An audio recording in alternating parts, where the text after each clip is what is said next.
right, First Generation Talks, episode 5. Myself, Dramos, Radimus. Yes, sir. We in the building. Yeah, we in our respective buildings. Special guest, Max Escobar. He's the director of Latin music at Audiomack. Let's go, bro. What's up, guys? How you doing?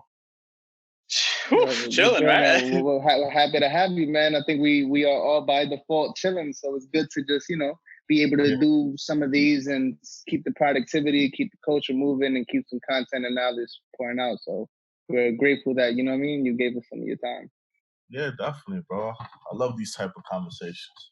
Beautiful. Yeah, man, it's funny because you were talking about, you're like, yeah, bro, of course I'm down. Like, all we really have to do right now is make content. It's the only thing we can be doing. Facts.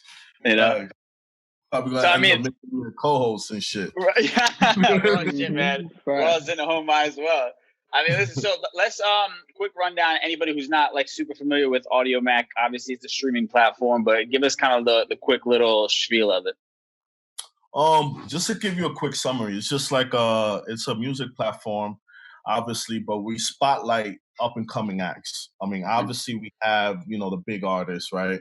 But we're able to give placements to artists who are coming up that have like little fan bases, but we're able to trend them. We're able to put them on playlists because we know that when it comes to the other platforms, it's nearly impossible to get on those playlists.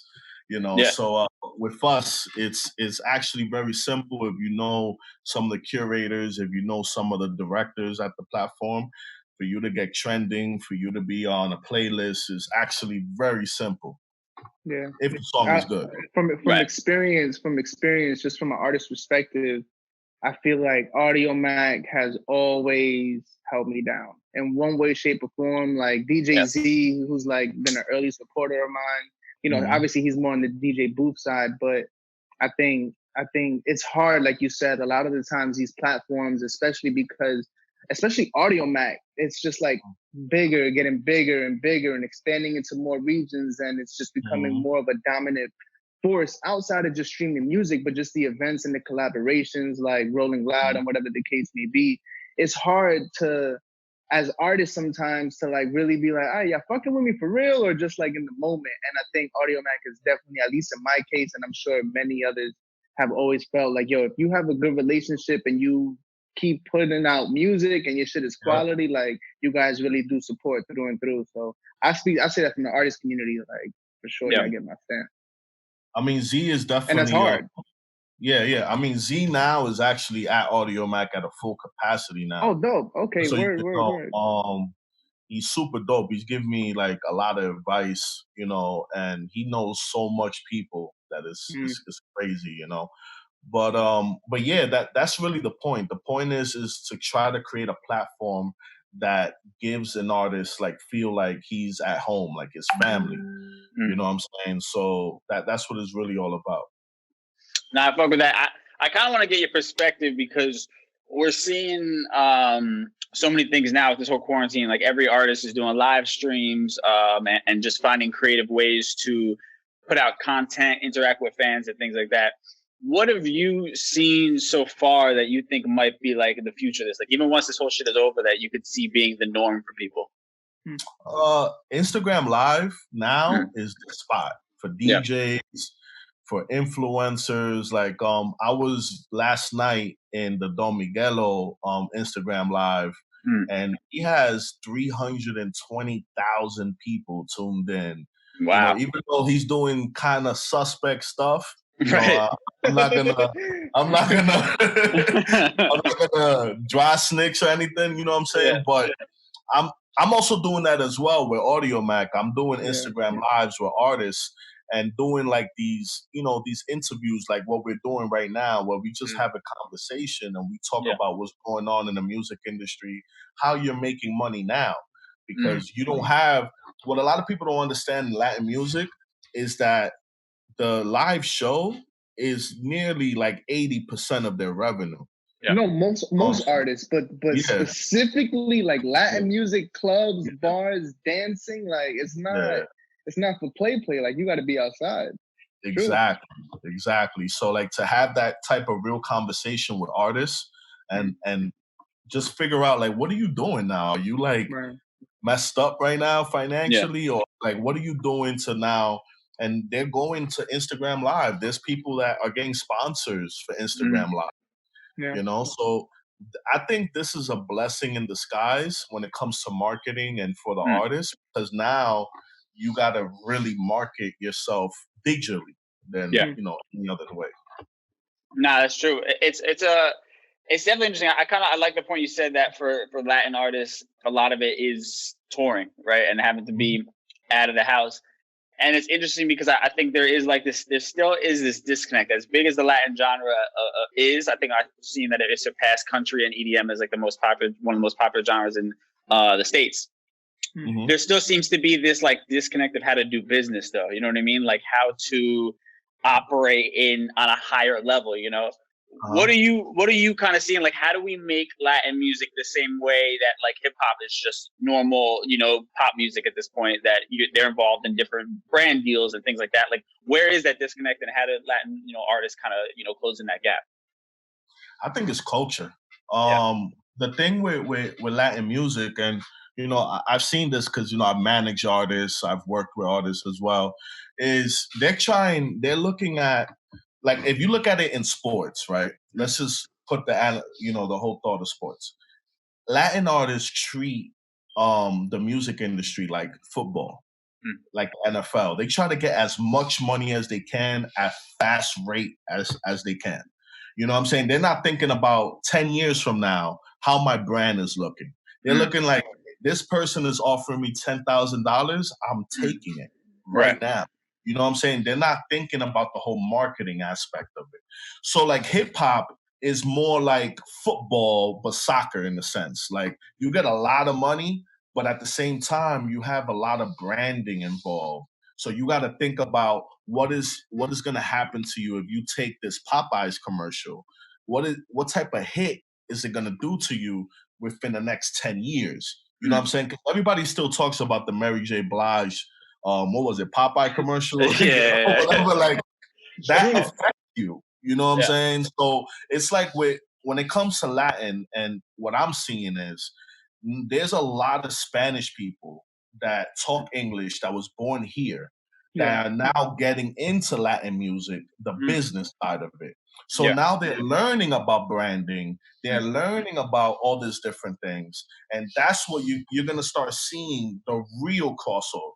Because I feel like Latin music is doing it in waves. Right now we're doing it streaming. Like they're realizing like, oh shit, like Bad Bunny does 300 million, 500 million views, right? But still the business is not there yet.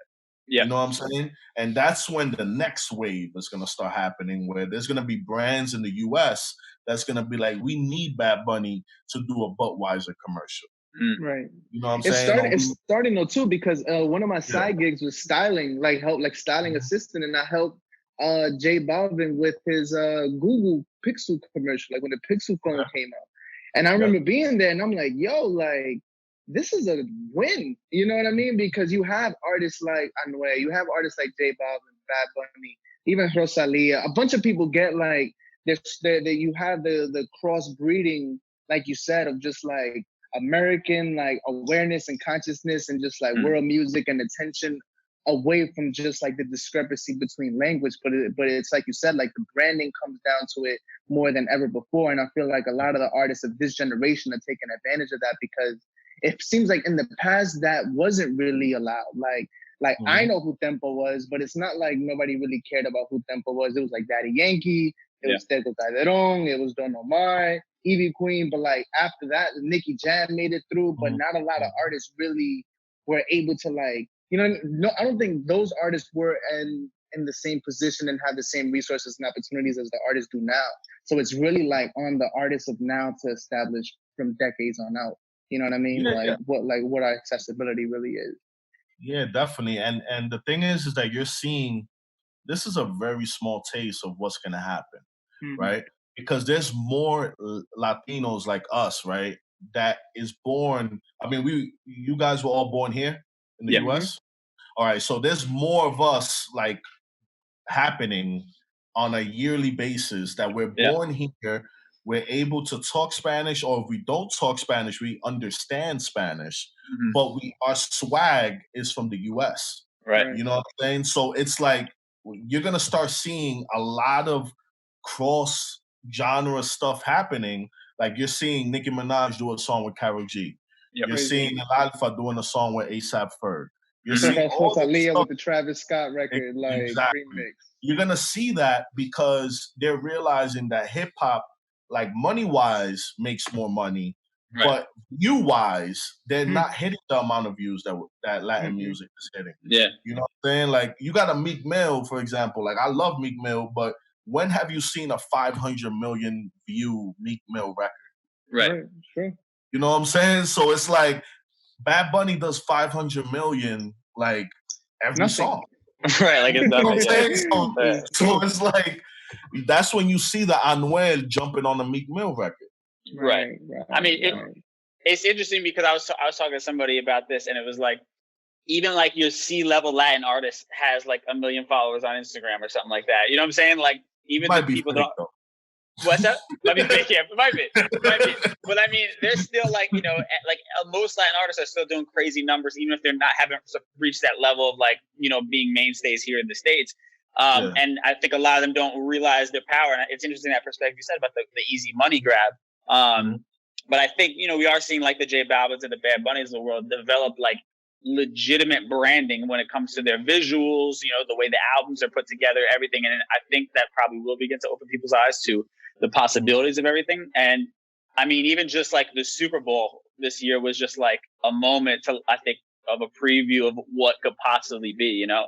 And obviously it still got its backlash and everything like that, but I think as you begin to start introducing this and people start getting aware of those things, I mean, when you have somebody like Jay-Z, you know, like bigging up J Balvin, you know what I mean? And like taking the time to speak with him and recognizing the impact that he's making, I think, yeah, this is definitely like a cool time for us as Latinos. And I love the way you said about like American-born Latinos are discovering that culture and like getting more connected to their roots because the music is now like catching up to the trends. You know, it's catching up to the fashion. It's catching up to you know, sonically what is relevant to right now, and they can blend it with their Meek Mills of the world and their Cardi B's. You know, this and that. You're able to like have, you know, a Bad Bunny or J Balvin hop on an English record like that, or an Anuel or something like that. So it's definitely like an interesting time. It's exciting to see for sure.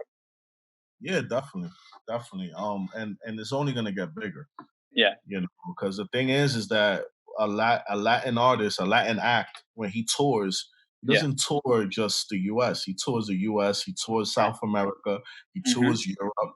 You know what I'm saying? And it's like this artists, like I'm gonna give you an example that with me is just insane. Like you guys know who Pablo Chile is? Pablo Chile. I know the name. I'm not familiar with the music. Okay, so Pablo Chile, right? He's like a phenomenon in Chile, right? Okay. In the country of Chile, right? This dude, whatever he touches, right, does views, right? So he was just in the Bad Bunny album. He was one of them. It was him and Dookie that was on it. They're both from South America. But the thing is that I had them on Audiomack. I have this content series called Prende la Cabina, which is like a freestyle. I was going to ask you about that. Yes. Yeah. I have a freestyle series where I'm a type of dude that I give credit when it's due, right? I'm a kid that grew up on Big Tigger in the Basement, right? But we don't see that type of content in Latin music. You don't see like the freestyle inside the booth. Yeah, freestyle segments. Like it's true. You don't see that. So I wanted to bring that. So I did it with Pablo Chile, and it did 150,000 views in like 3 days. Wow. Yeah. You know what I'm saying? And it keeps going. It's about to hit like almost 500,000 views. And you know what I'm saying? Like the dude, he didn't even really post it. It's just his name and the algorithm in YouTube. Like it does so much views that whenever you put his name in YouTube, it just skyrockets. Yeah. You know what it is too? Just to break away, because that's a clear differentiation between, I feel like, hip hop marketing and Latin marketing. It's like it exists for YouTube. I feel like all of their ad spends, the marketing money goes into YouTube. And the reason for that is because YouTube is free. For Spotify, for Apple Music, for a lot of these people, like it's expensive. It's annoying for me when I'm like, oh damn, another $13. Like that's right, I'm paying for it. But for a lot of people, especially around the world, I'm from the Dominican Republic, like my family and all that. So people they can't afford to just spend $15 to listen to music. But YouTube, all you need is Wi-Fi, so it's lit. But then with that, it's like YouTube is amazing for that because it has an access point of all over the world. But then you're not really aware of like your personal branding as much because like it doesn't follow back to your Instagram as much. It doesn't generate as much money as a Spotify or Apple Music does. So it's like it's tough for Latin artists in that market where it's like YouTube, everything is lit, but YouTube is kind of like the most distant. Unless you have a personal relationship and your branding and your sponsorships are already on point and everything is being monetized. But a lot of the times you have videos go 3-4 million before anybody even knows how to make a cent off of it. So it's like the trade-off, you know what I mean? But then when it comes to touring or whatever the case, you are in front of people and people do know who you are and know the song. So it's like, how do we bridge that, like you said, It's the same thing with like, I help a lot of artists like with their publishing and different things like that. That's what I do like as my side gig. Like Toño Rosario, right? You know who that is, obviously, right? He's a merengue artist. Exactly. Just so you know. He had a song that was massive called Dale Vieja Dale. Dale, you know what I'm saying? So that song on YouTube has 500 million views. Wow. And he hasn't made a dime off of it. Wow. Because he didn't know about anything about publishing. He didn't know where his publishing was. He didn't know anything about the master or anything, right? Yeah. So when I did a phone call to YouTube and everything, they had the money frozen. He just had to prove his identity and prove that he was who he was. But if you don't have that information, that money would have just stood there. And after a certain amount of time, it would have just got swallowed up. It got sucked up, exactly. You know what I'm saying? So that's crazy. You would have literally lost out in over like $200,000. Wow, I was already there for him. You know what I'm saying? Yeah. So it's so crazy about that. The information in Latin music is also scarce. Right. Yeah, I was gonna ask you, being somebody who obviously like your background started in convict Latino and then now you're like here and obviously you have years in the game doing this. Like, what's been that fight to not only educate music entertainment to the perspective that is Latino music, but also the Latin artists and like, yo, this is what's really at play here. Like, what has that process been like for you? It's difficult. I mean, because how I look at it is Latin artists has, in general, like in all nationalities, right? They only listen to you if you're more successful than they are. Mm. Right? So, for example, if they look at me and they're like, you just work in Audiomack. Like, what are you telling me how I'm doing hundreds and millions of views and I'm doing this? The way I get them is, but you haven't made $1 in that shit. Right. But what are you talking about? Yeah. You know what I'm saying? In the end of the day, music is about making money.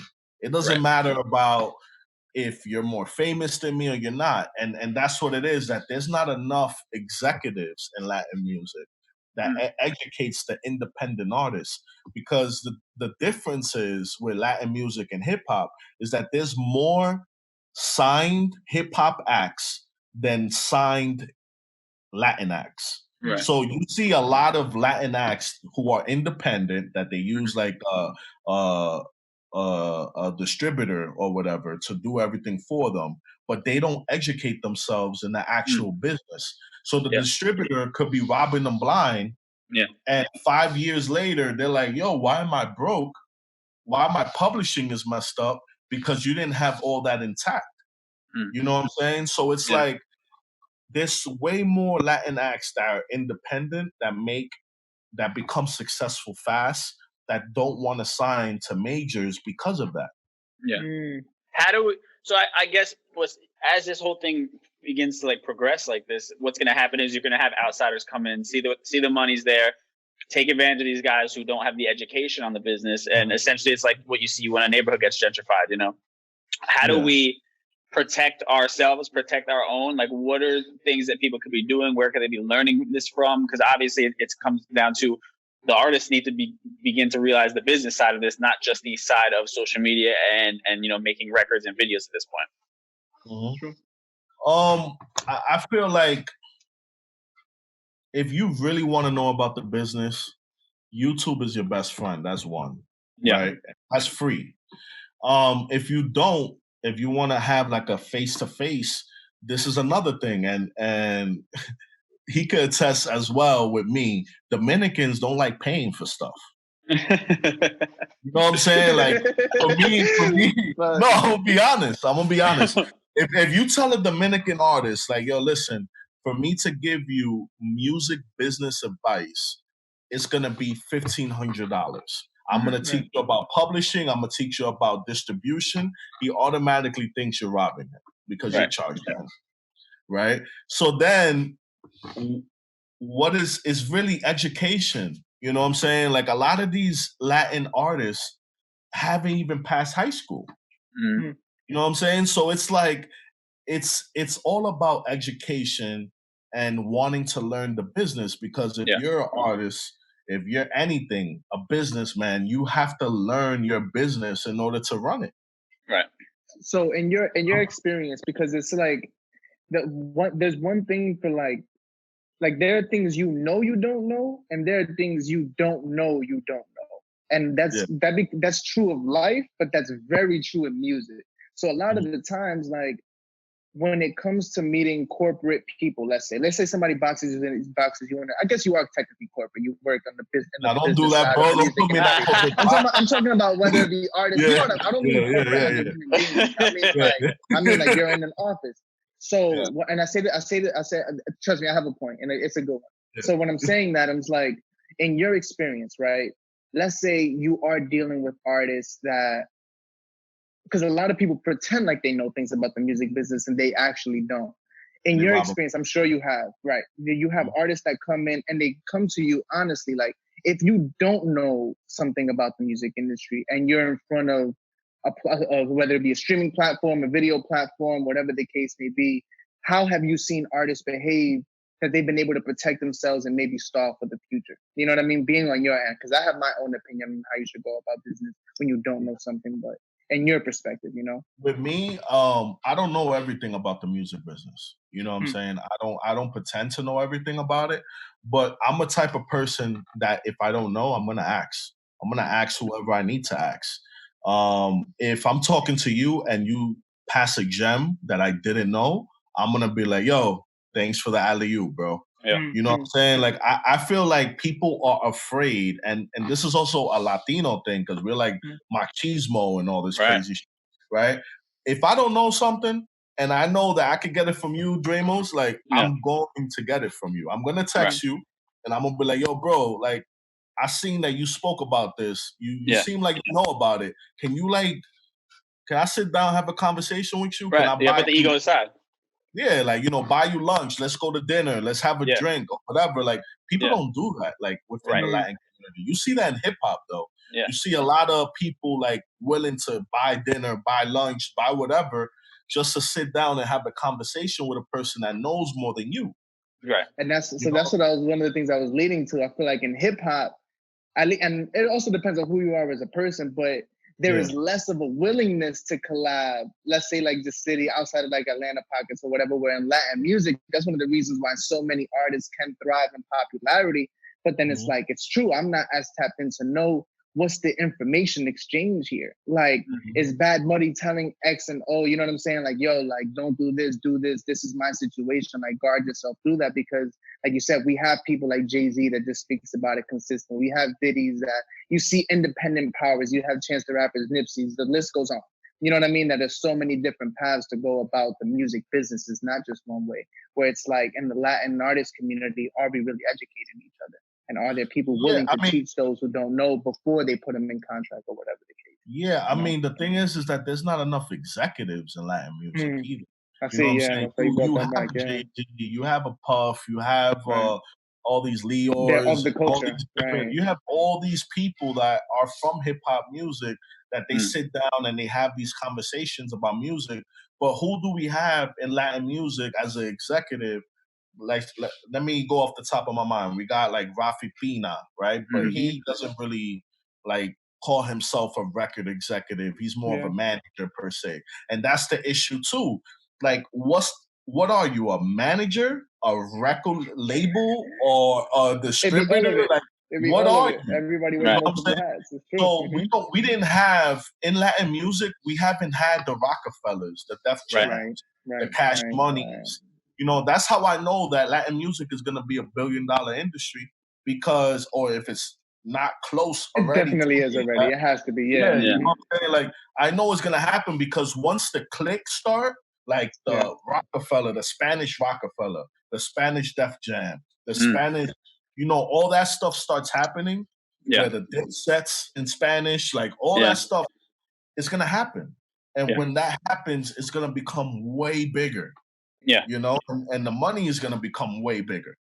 Yeah, no, I agree. I love that. I get it. Actually excites me that there's like, it's almost like it's like the Wild West, which is the most exciting time as a creative, as somebody in the industry, as somebody who has any knowledge of it. It allows you to really like. It's rare to find opportunities in this industry when you're almost at the ground floor. It seems like, you know what I mean.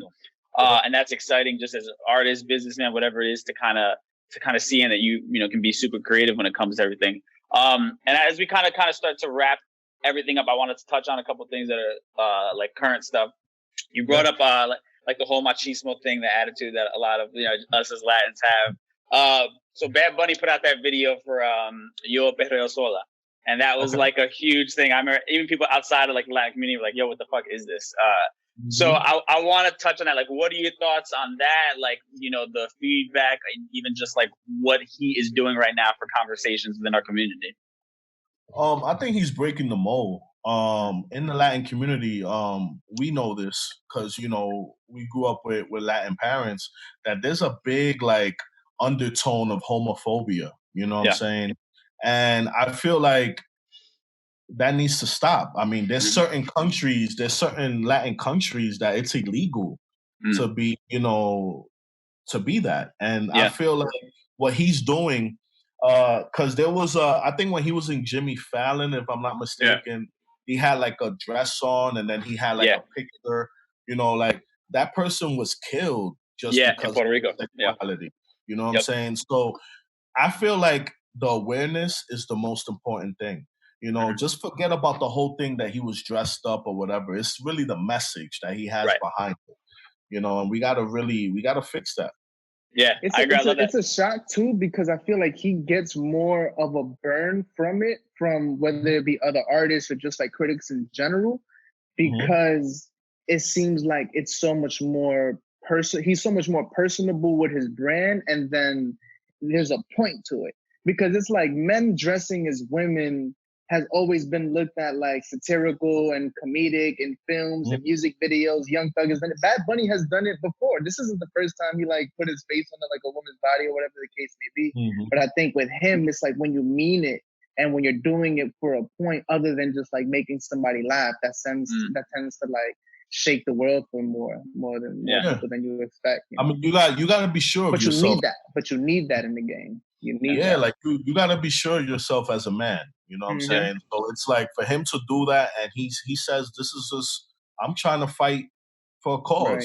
So let me be her in this case. Yeah, exactly. Now it's dope. I think it's dope, and kind of to put a whole bow on this whole thing. I think the fact that we can come together and have these sort of conversations and be open-minded. You have somebody like that in the peak of his career being unafraid to stand for that. And it's not even just the homophobia thing. It's everything. It's being unafraid to break the generational curses that we're all inheriting, because of generations of our families' beliefs and the experiences that they had.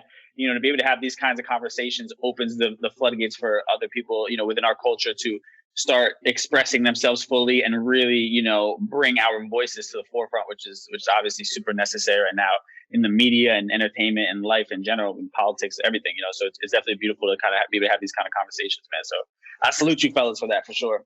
No, for sure. This is a beautiful thing, man. You have somebody, because it's like to piggyback on what you started off with and what you highlight as one of the biggest hurdles right now for a lot of Latin artists is having representation on the other side. It's like you are becoming the change that you want to see. You know what I mean? Like the reason why I asked that question is just like, I'm sure that there are artists that they're not used to going into platforms and having somebody who can speak Spanish or just know them, actually know them, not just know their statistics and care for them. You know what I'm saying? And they educate them through that process. So it's like, you're already becoming what it is that we need more of in the world. You know what I mean? Because that way you have more protection for the artists and you have a protection for the culture and the ideals, you know, which is like the most important. And we definitely have to do that. We got to protect our culture, you know, because it's definitely going to start getting washed down to the point where we're going to because it gets commercialized. Yep. Exactly. You know, we want that because that's going to bring more money to the market, but at the same time, we don't want to lose the essence.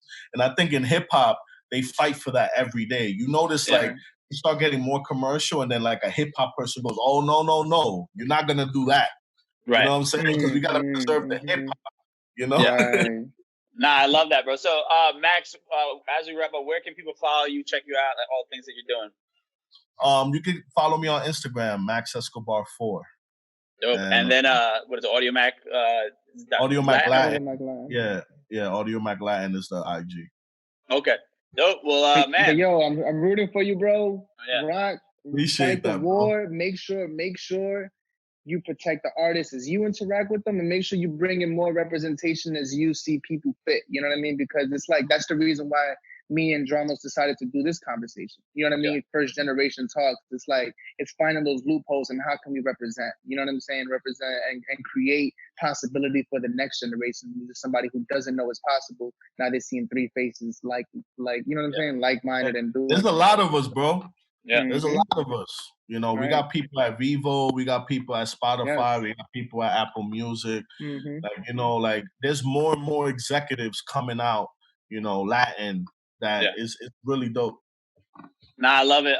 Man, so you can follow me at DJ Radamus at Radamus. And First Generation Talks for all things podcast. And Max, man, hopefully once this shit is all over with, we get to link up in person and just chop it up again. Definitely, bro.